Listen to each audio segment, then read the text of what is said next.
Exercise 4.2 class 10 का second question. कौन question?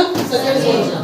कहता उदाहरण एक में दी गई समस्याओं को हल कीजिए। उदाहरण एक में गए तो क्वेश्चन हम देखें तो क्या क्वेश्चन था? जॉन और जीवंती दोनों के पास कुल मिलाकर 45 कंचे हैं। कितने कंचे हैं? 45। एक इक्वेशन में यही बन गया, एक वो लॉजिक में यही भिड़ा ये बन गया। जॉन और जीवंती दोनों के पास कुल मिलाकर 45 कंचे हैं, ठीक है ना? दोनों 5-5 कंचे खो देते हैं और अब उनके पास कंचों की संख्या का गुणनफल 124 है। हम जानना चाहेंगे कि प्रारंभ में उनके पास कितने कितने कंचे थे। तो अब देखिए एग्जैक्टली जॉन और जीवंती के पास कंचों की संख्या तो नहीं बताया है, तो मान लेंगे माना जॉन के पास कंचों की संख्या x और जीवंती के पास कंचों की संख्या। अब यहाँ पे आप लोग बड़ा कंफ्यूजन होगा सर। आपने माना जॉन के पास कंचों की संख्या x, तो जीवंती के पास 45 माइनस किसे x हो गया? अब हमको पता नहीं चल रहा है, तो हम समझा रहे थे। ध्यान सुनो, कहता है जॉन और जीवंती जॉन और जीवंती दोनों के पास कुल मिलाकर, इसको बढ़िया समझिएगा, इसको जॉन और जीवंती दोनों के पास कुल मिलाकर कितने कंचे हैं? 45। तो मान लिया जाए कि अगर दोनों की मिलाकर के जॉन और जीवंती दोनों मिलाकर के 45 कंचे हैं, तो मान ले जॉन की कंचों की संख्या x है और जीवंती 10 की है, तो दोनों मिलाकर कितना 45 है जी। हैं? तो जब जीवंती की निकालना चाहेंगे हम, जीवंती बराबर तो कितना हो जाएगा 45 माइनस x। नहीं समझ में आया? कहता है जॉन और जीवंती दोनों के पास कुल मिलाकर 45 करते हैं भैया। तो कुल मिलाकर दुए लड़की है जॉन और जीवंती। अरे दोनों पर दुए बना है जी।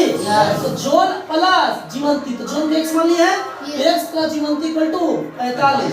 ऑलरेडी जॉन के तो हम मान लिए, तो जीवंती कितने पता है? तो जीवंती बराबर 45 जैसे प्लस में कितना लगा हुआ माइनस। जैसे माया ऑलरेडी इसलिए मैं लिखा कि माना जॉन के पास कंचों की संख्या 1, तो ऑलरेडी जीवंती के पास 45 माइनस 6 लगा ना। अरे बताओ ना यार, होगा ना? यस समझ में आया? अब देखा क्या कर रहा है। कहता है कि दोनों 5-5 कंचे खो देते हैं। तो जब दोनों 5-5 कंचे खो देंगे तो एक का कंचा खोने का मतलब मेरे पास पहले 10 कंचा था, तो 5 को बचा। अब मान लो कि कंचा खोने के बाद जैसे कि 10 कंचा था, 5 को खोले तो 5 बचा, हम क्या किए? 5 को घटा दिए। अरे भैया 10 को था कंचा, 5 को खो दिए, तो जो खो गया वो घटा देंगे। अब बताओ यहाँ पे ऑलरेडी x है कंचों की संख्या, 5 को खो दिया, 5 को खोने के बाद जॉन के पास कंचों की संख्या कितना होगा? x + 5 घटाएंगे जी। समझ में आ रहा है? अब देखो, अब जीवंती के पास 45 माइनस x था, तो 45 में से 5 गया, तो 40 माइनस 6 बचेगा। 5 कंचे खो दिया तब, और जब खो देता है तब दोनों का गुणनफल 124 होता है। तो दोनों का गुणनफल गुना, तो जॉन के पास x - 5 गुने है जीवंती के 40 माइनस x कितना 124। दोनों का गुणनफल 124 दिया हुआ है। क्या करेंगे? वितरण वाला शुरू कर देंगे। x कॉमन लिए 40 माइनस x, फिर -5 कॉमन लिए 40 माइनस x बराबर 124, और 40 में से 40x माइनस x² माइनस 40 बचे 200 minus minus plus 5x equal to 124। अब ध्यान सुना कि एक्सेस का शुरू रहता है जी, निकाल को सभी करना है ना, शुरू रहता है। तो लेकिन माइनस में तो माइनस करेंगे -x², फिर 5x और 40x plus 45x equal to 124 minus तो कुछ इधर जगह क्या होगा प्लस 200 ना, माइनस x² 45x प्लस में है, इधर आएगा तो माइनस में होगा 200 124 माइनस 324 बराबर 0, क्योंकि यही तुम्हारा घात बहुपद का क्या होता है, इक्वेशन होता है, पता है ना कि ऑलरेडी माइनस में यह है, इसलिए माइनस कॉमन ले लेंगे क्योंकि प्लस करना होगा ना, जो लेंगे माइनस तो minus minus plus x²,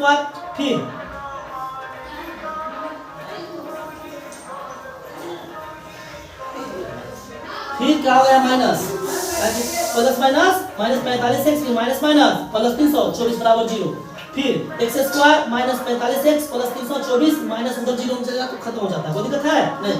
x² minus ये वैसे हो गया x² माइनस 45x प्लस 324 बराबर 0। अब इसको कंचों की संख्या निकालना चाहते हो जॉन और जीवंती के पास, वैसे तो गणितीय रूप में लिखने के लिए खाली करा था, लेकिन अगर गणितीय रूप में लिखने के अलावा आप कहे कि आप दोनों का पंचम की संख्या कितना है आप निकालिए, तो फिर गुणनखंड विधि द्वारा सॉल्व कर लेंगे। x² - 9x - 36 24 समझ में आया ना? तो ये गुणनखंड अभी बड़ा गुणनखंड कर दिया ना। अरे गुणनखंड बताया किस बनाना से?